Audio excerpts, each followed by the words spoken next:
The Grand City Museum was known for its sparkling jewels and ancient treasures, but none were as famous as the Serpent's Eye, a diamond necklace rumored to bring good luck. It was the museum's most prized possession, locked away in a high-security display case.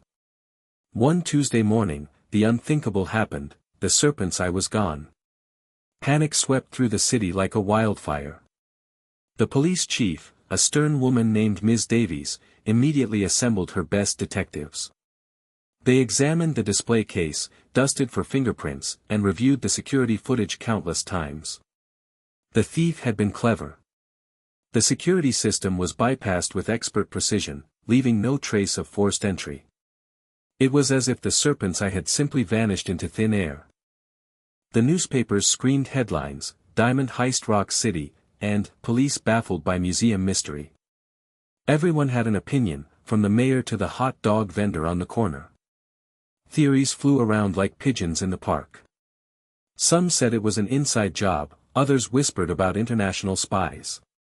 Ms. Davies and her team followed every lead, no matter how small, but each one turned into a dead end. Days turned into weeks, and the pressure mounted.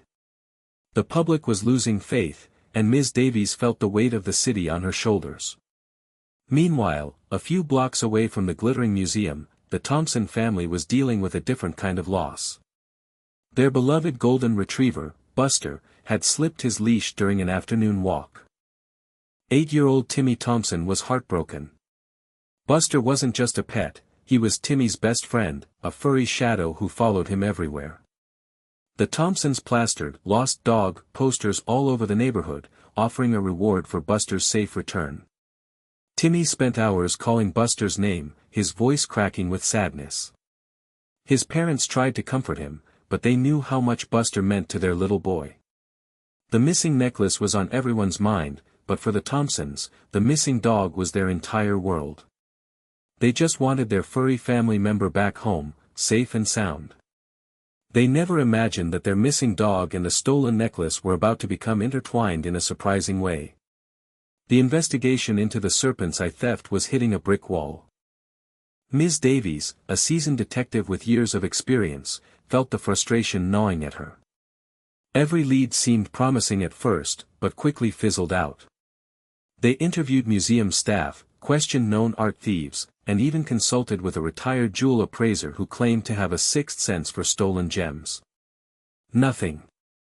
The thief was a ghost, leaving no trace but the empty space where the Serpent's Eye once lay. The lack of progress was taking its toll on the police force. Detectives were working long hours, fueled by lukewarm coffee and dwindling hope. The evidence room was overflowing with files, each one representing a dead end. Ms. Davies tried to keep morale up, reminding her team that they were the best, that they wouldn't give up until justice was served.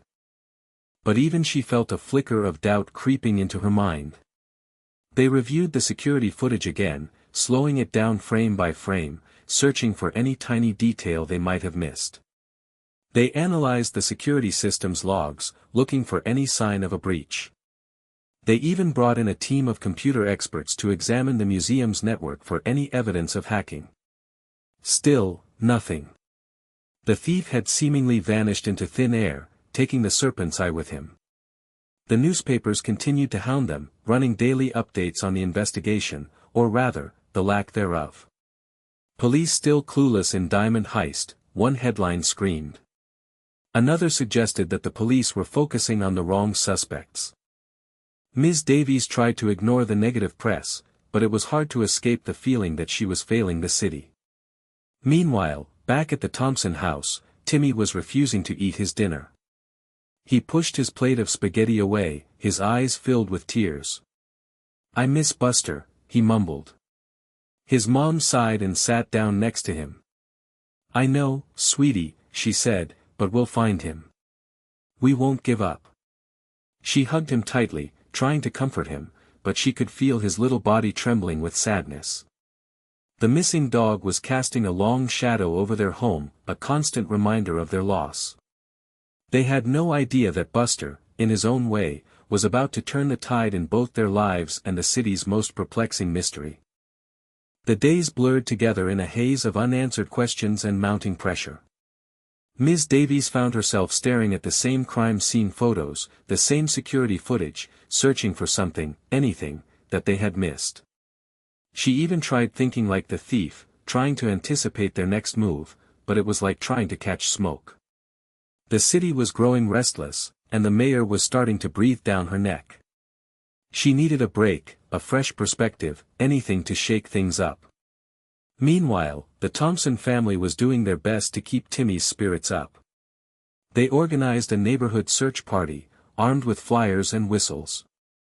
They walked the streets, calling Buster's name, hoping for a miracle.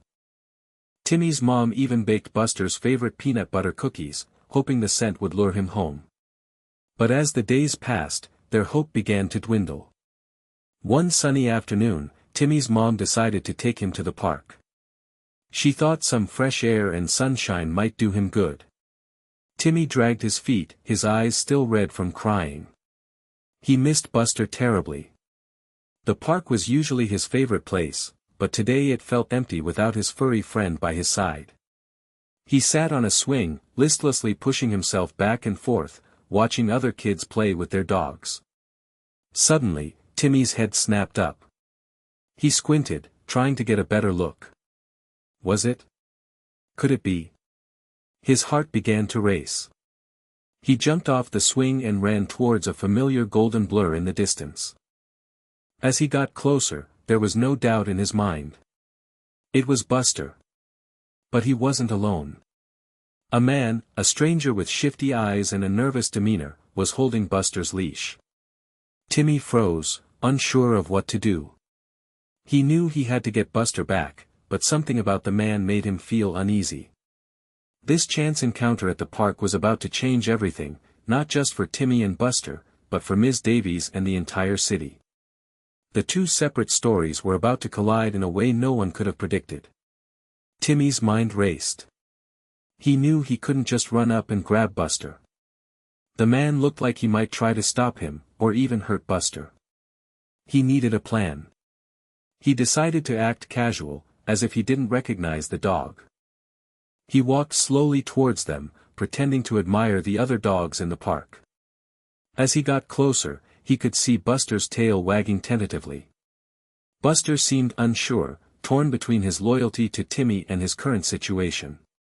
The man, noticing Timmy's approach, tightened his grip on the leash.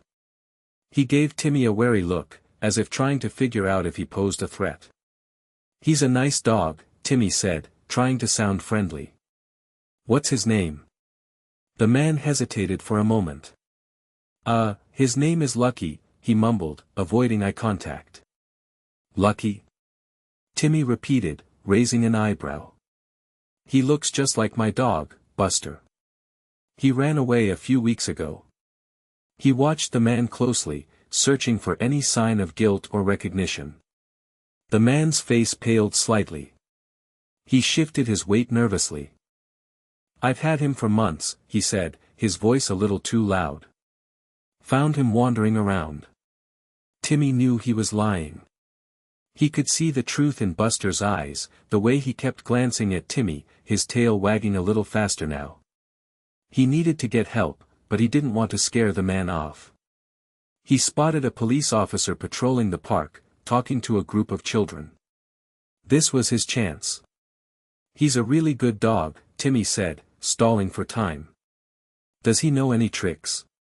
The man shrugged. "He can sit," he said, clearly uncomfortable. "Buster knows lots of tricks," Timmy said, his voice filled with emotion.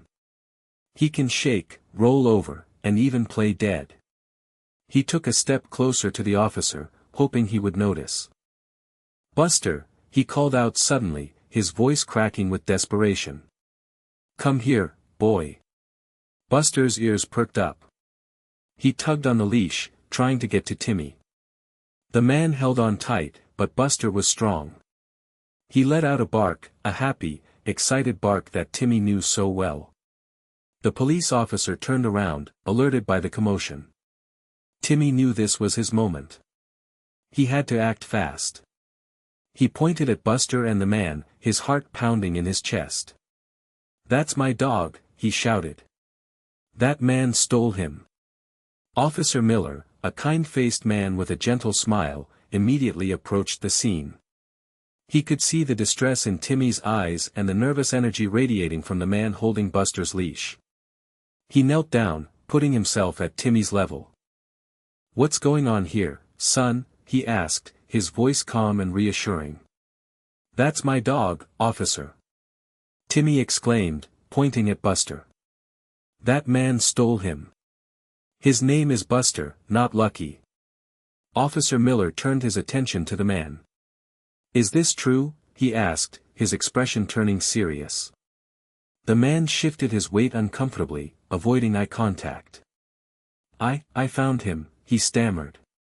"He was lost. I was just taking care of him." "He's lying," Timmy cried. "Buster has a special collar with my name and phone number on it." Officer Miller gently took the leash from the man. He examined Buster's collar, and sure enough, there was a small tag with "Buster, Timmy Thompson" engraved on it, along with a phone number. He pulled out his radio. "Dispatch, this is Officer Miller at City Park. I need to run a name and description. Possible stolen pet." He gave dispatch the man's name and a brief description. While they waited, Officer Miller questioned the man further. "Where did you say you found this dog?" The man hesitated again. Near the museum," he said finally. Officer Miller's ears perked up. "The city museum?" he asked, his eyes narrowing. He knew about the serpent's eye theft. Could this be connected somehow? It seemed unlikely, but in his line of work, he had learned to never dismiss anything. Dispatch came back over the radio.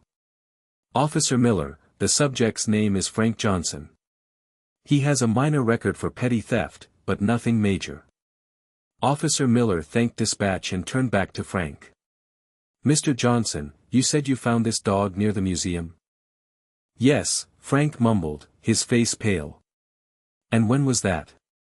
Officer Miller pressed. "A few weeks ago," Frank replied, his voice barely audible. Officer Miller decided to take a chance. "Mr. Johnson, are you aware that a valuable diamond necklace was stolen from the city museum a few weeks ago?" Frank's eyes widened.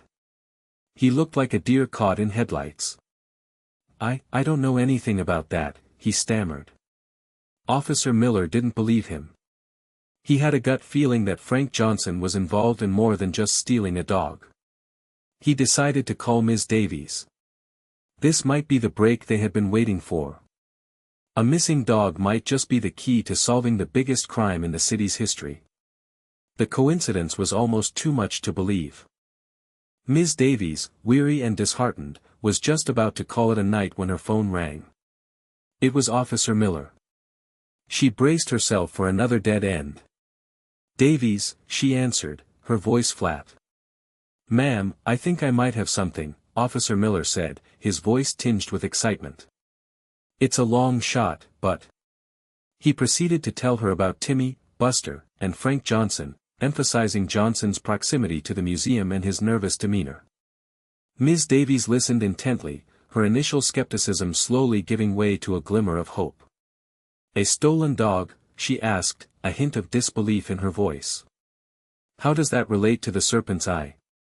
"I don't know for sure, ma'am," Officer Miller admitted, "but Johnson claims he found the dog near the museum a few weeks ago. It's worth looking into. Plus, he seems awfully nervous." Ms. Davies sighed. She had chased down so many leads that had turned out to be nothing. But something about Officer Miller's voice, the genuine excitement and conviction, made her pause. She decided to trust her gut. "All right, Miller," she said. "Bring Johnson in for questioning. And keep the dog safe. I'll meet you at the station." She hung up the phone and stared out the window, a mix of exhaustion and anticipation swirling within her. Could this really be it? Could a missing dog actually lead them to the serpent's eye? It seemed too ridiculous to be true, but she had learned long ago that sometimes the most unlikely leads were the ones that cracked the case. Back at the park, Timmy was overjoyed to have Buster back. He hugged him tightly, burying his face in his fur. Buster licked his face enthusiastically, wagging his tail so hard his whole body wiggled. Officer Miller smiled, watching the reunion.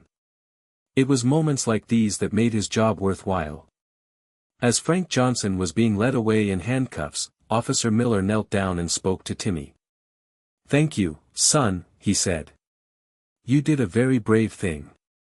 You might have just helped us solve a very big crime." Timmy beamed with pride. He knew he had done something important. He had saved Buster, and maybe, just maybe, he had helped save the city too. He looked up at Officer Miller, his eyes shining with hope. "Will Buster help you find the bad guy who stole the necklace?" he asked. Officer Miller smiled. "We'll see, Timmy," he said. "We'll see." He knew that Buster's journey was far from over. The next step was to see where Frank Johnson had been hiding Buster, and whether that location held any clues to the whereabouts of the Serpent's Eye. The chase was on. At the police station, Frank Johnson remained tight-lipped, denying any involvement in the diamond heist. He stuck to his story about finding Buster near the museum, claiming he had no idea the dog belonged to anyone. Ms. Davies wasn't convinced. She knew he was hiding something. Meanwhile, Officer Miller had a plan. He knew that the best way to find out where Johnson had been keeping Buster was to let Buster lead them there. He carefully attached a small GPS tracker to Buster's collar, making sure it was secure. He then explained the plan to Timmy and his parents. "We're going to let Buster go," Officer Miller said. "We'll follow him secretly and see where he takes us. It's important that you stay out of sight, Timmy. We don't want to scare him or Johnson's friends, if he has any." Timmy, though nervous, understood the importance of the mission. He hugged Buster one last time and whispered, "Take them to the bad guy, Buster. Show them where he's hiding." With a nod from Ms. Davies, Officer Miller opened the door, and Buster bounded out, his nose to the ground, sniffing excitedly. A team of plainclothes officers followed discreetly, keeping a safe distance. Timmy and his parents watched from their car, their hearts pounding with anticipation. Buster led them through the city streets, his pace quick and determined. He seemed to know exactly where he was going. He turned down narrow alleys and crossed busy intersections, his nose never leaving the ground. The officers followed, their eyes scanning the surroundings, alert for any signs of danger. Finally, Buster turned onto a quiet, tree-lined street. He stopped in front of an old, dilapidated house, its windows boarded up and its paint peeling. The house looked abandoned, forgotten by time. Buster whined softly, scratching at the front door. The officers exchanged glances. This was it. This was where Johnson had been hiding Buster.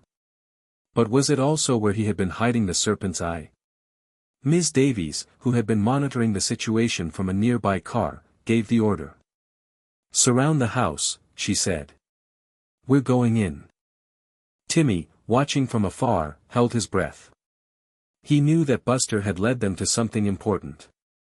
He just hoped that everyone would be safe.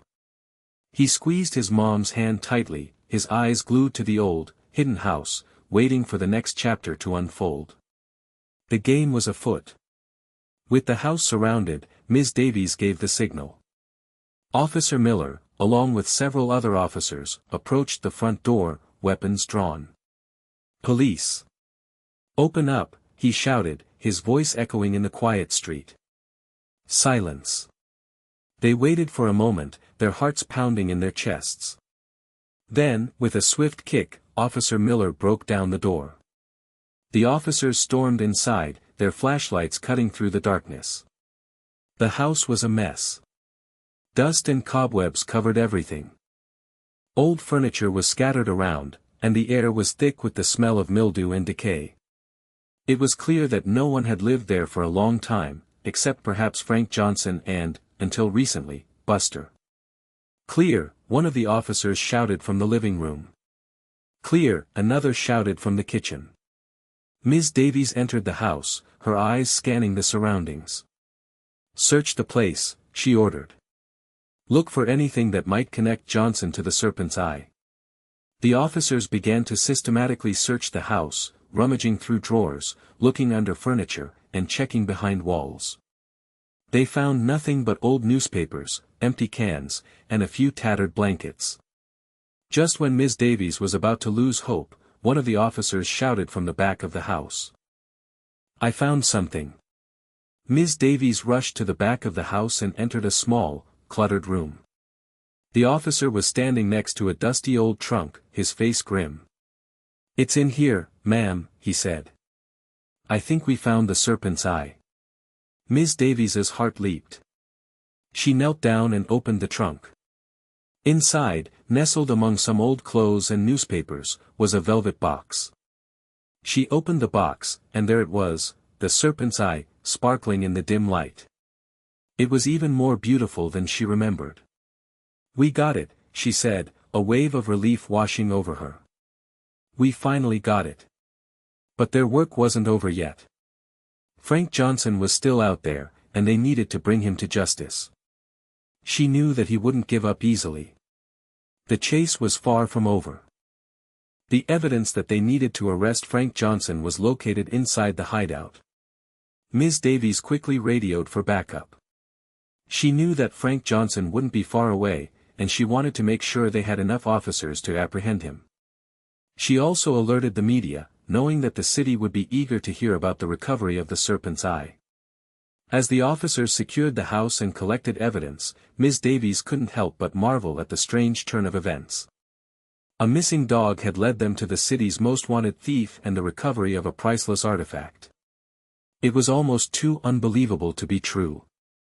Meanwhile, Frank Johnson was watching the scene unfold from a distance, his heart pounding with panic. He had been so close to getting away with it, but now everything was falling apart. He knew that he had to run, and he had to run fast. He darted down a narrow alley, his mind racing. He had a plan, a desperate plan, but it was the only chance he had. He knew that the police would be looking for him, so he had to find a way to disappear. As he ran, he heard the sound of sirens in the distance, growing louder and louder. He knew that time was running out. He reached his destination, an old, abandoned warehouse on the edge of the city.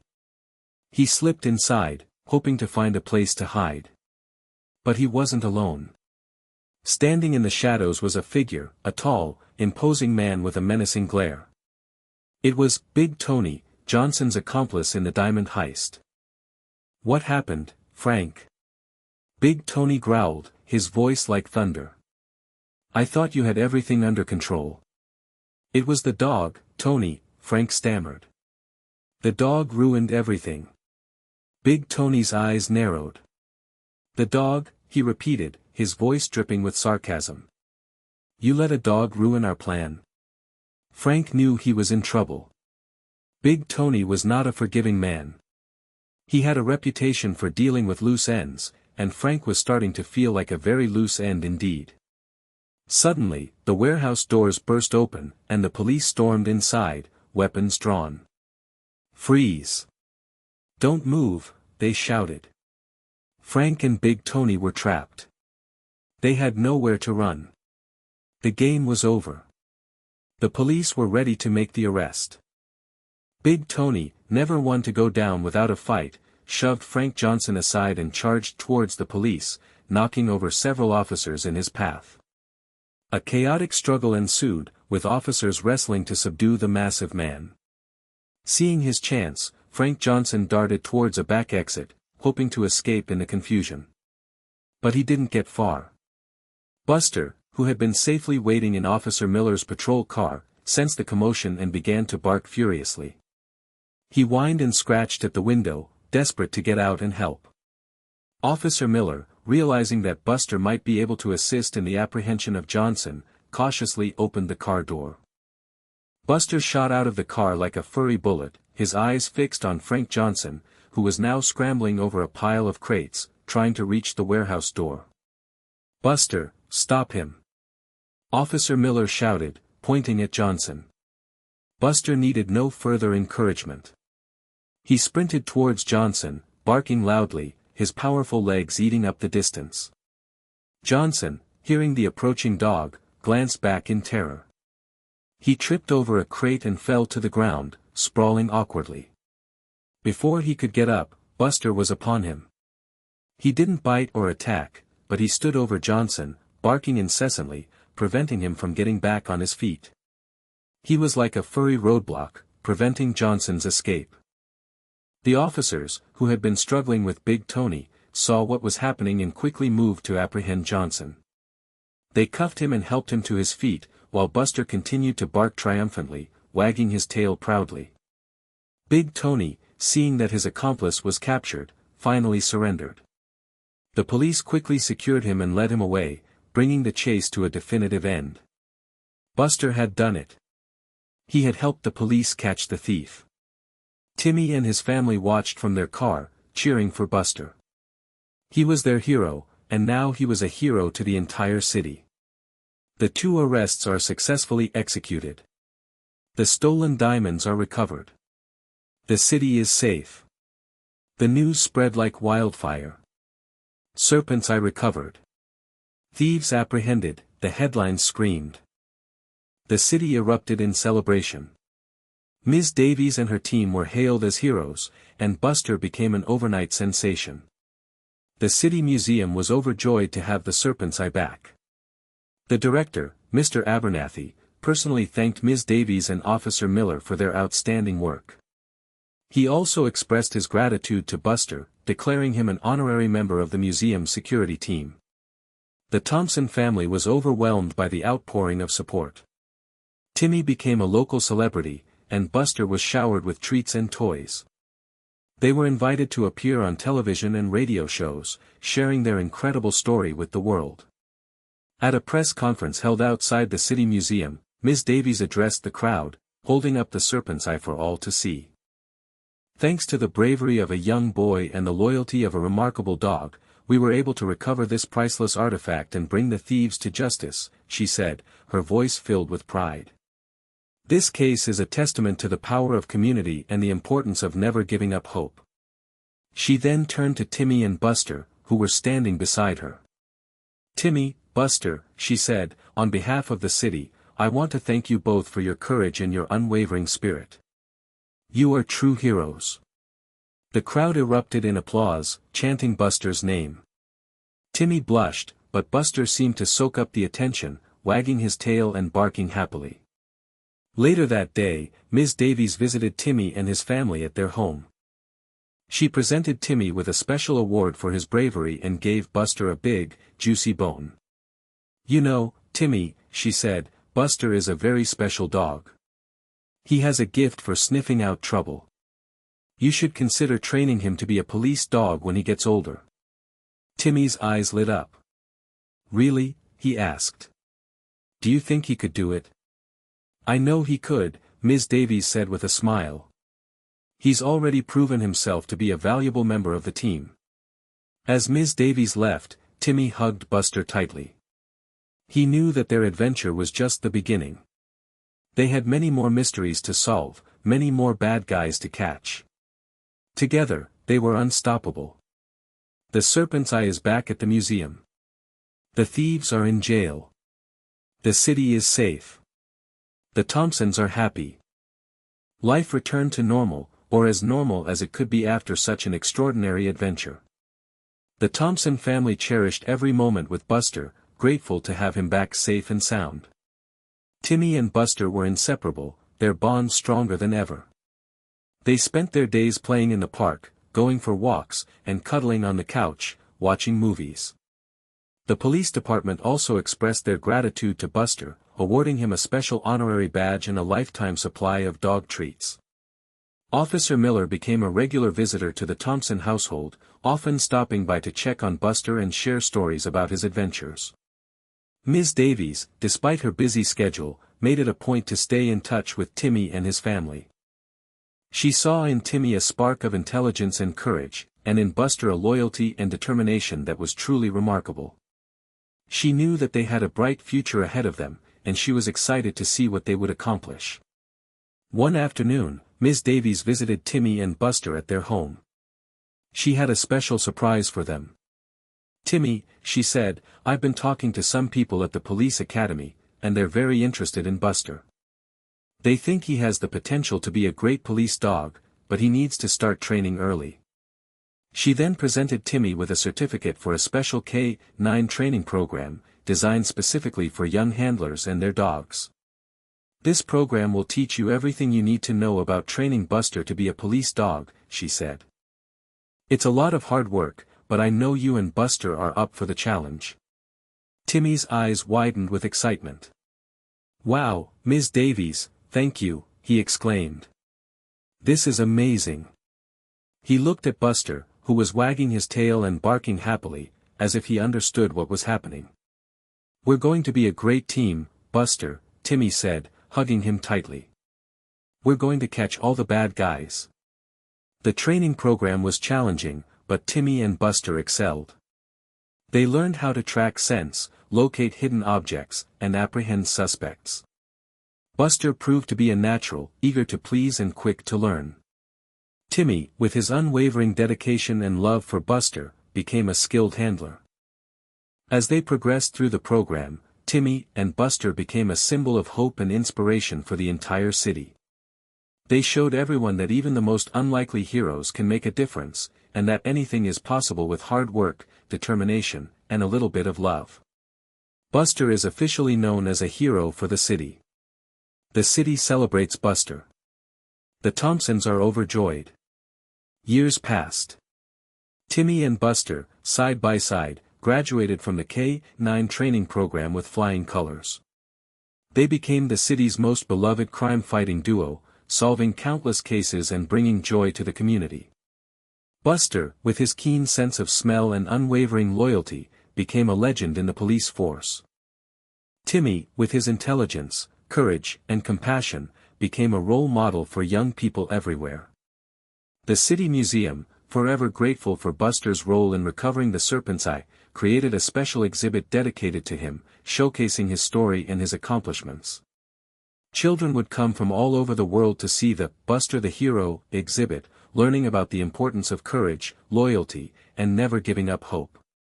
Ms. Davies, now retired, would often visit Timmy and Buster, beaming with pride as she watched them work. She knew that she had played a small part in their success, but it was their own hard work and dedication that had made them the heroes they were today. One sunny afternoon, Timmy and Buster were called to the scene of a bank robbery. The robbers had already fled, leaving behind a trail of chaos and fear. Timmy and Buster quickly assessed the situation and began to track the robbers' scent. Buster led Timmy through the city streets, his nose to the ground, following the faint trail. They chased the robbers through alleys, across rooftops, and even through a crowded marketplace. Finally, they cornered the robbers in an abandoned building. The robbers, seeing that they had nowhere to run, surrendered without a fight. As the police led the robbers away in handcuffs, a crowd gathered, cheering for Timmy and Buster. They were the city's protectors, the symbols of hope and justice. Timmy smiled, patting Buster on the head. "We did it, boy," he said. "We caught the bad guys." Buster wagged his tail and barked happily, as if to say, "We always do."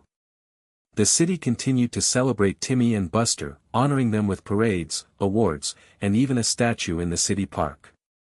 Their story became a legend, a reminder that even the smallest and most unlikely heroes can make a big difference in the world. And it all started with a missing dog, a stolen diamond, and a little bit of luck. The Thompsons continued to live their lives. And so, the tale of Buster, the hero dog who helped solve the diamond heist, was told and retold for generations to come, reminding everyone that even the most ordinary of creatures can achieve extraordinary things when driven by love, loyalty, and a little bit of peanut butter.